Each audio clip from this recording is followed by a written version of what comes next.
Good morning, ladies and gentlemen. Welcome to the BoricuaBC2 show. I'm your host, Bill Cancel. I hope everybody's doing well. Just need to adjust my volume there.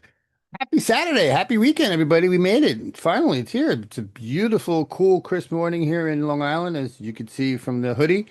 Nice fall weather coming. It's supposed to be warm, I think, today, tomorrow, and then we won't really see fall temps in the 60s until later in the week, but that's okay. It's coming. So today's Saturday, which means today we do the winning show, and I've got some wins that we're going to talk about for sure. But I want to remind somebody of a big win that we have every day, literally every day, that seems to go overlooked. And I want to remind people when Trump took office, he completely expected us, Dems, to capitulate and to fall to his knees and beg for forgiveness. That hasn't happened. That will not happen. And this infuriates Trump. That alone is a massive win because he didn't expect it. His ego dictated to him that we would all fall in line. He doesn't know how to handle us. That's a big win. Keep that in mind, folks, as we go through the rest of this time of craziness and chaos, that we are making a difference. So let's just jump into the top story, the top wins for the Democrats. This is by the Virginia Mercury. Virginia 11th District flip. Special election wins again. James Wackenshaw won the seat formerly held by Jerry Connolly, capturing 75% of the vote, narrowing the Republicans' margin in the House.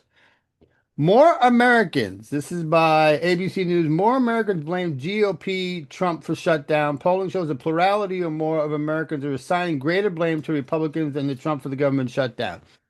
We're starting to see this even at the levels of the White House. Again, Trump just pounds his chest and says, screw everybody else, I'm doing what I want to do.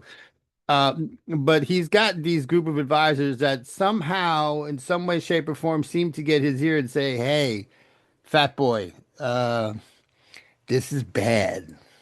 We're looking really bad on this. So expect that to get into Trump's ear sometime soon and and see what happens. I still think this is going to be a very long shutdown. There'll be nothing done next week because Mike Johnson and his infinite wisdom decided to send Congress back home for another week. So there'll be nothing happening next week. Um, so let's see. But anyway, polling shows plurality for more Americans are assigning greater blame to Republicans. Keep that in mind.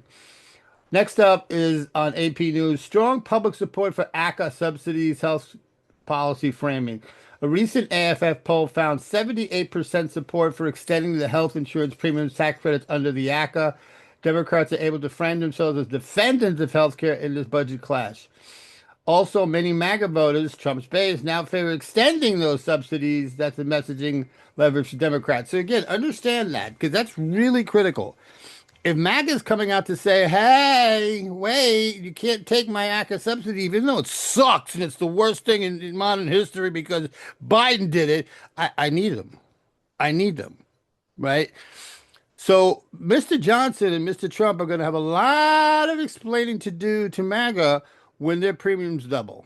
If the Democrats lose this fight, lots of explaining to do. I'm not sure that's going to happen. Trump won't let that happen. So let's see. Interesting. Um, Next up by G. Elliott Moore, state level and legislative overperformance in special elections. In New York, my home state, Sam Sutton, a Democrat, won a state Senate seat that Trump had won by 55 points in 2024. 55 points. Democrats also outperformed in several special legislative races of Oklahoma, Florida, Massachusetts beyond expected margins. In Iowa, Democrats won a special election that broke a GOP supermajority in the United States. And then last up by Reuters, unified messaging around healthcare and shutdown. Democrats in Congress are rallying around the extension of ACA subsidies as the key demand and contrast themselves against GOP proposal that would permit cuts or expiration. That unity gives them a clearer narrative in the standoff. So, we're in the very early phases of this shutdown. Much of it is still just chest pounding by Trump. Dems are ready to work. Dems have been ready to work. Dems did not say, okay, we're taking off another week. That's the Republicans who said that. They're not taking any of this very seriously at all. So everything that happens is all on them at this point in time. Everything, job losses, layoffs, firings, that's all owned by the Republicans at this point in time, and they're going to have to pay for that, and they're going to have to answer for that. So I hope you enjoyed that. I hope it makes you feel a little bit better that we are still winning, folks. Again, go back and re-listen to what I said in the beginning of the show to really have a strong sense that we're winning because Trump is not expecting us. He made a catastrophic mistake thinking we were just going to capitulate. We are not. We will not. We are going to be around for a long time. Everybody have a fantastic weekend. Take care. We'll see you tomorrow.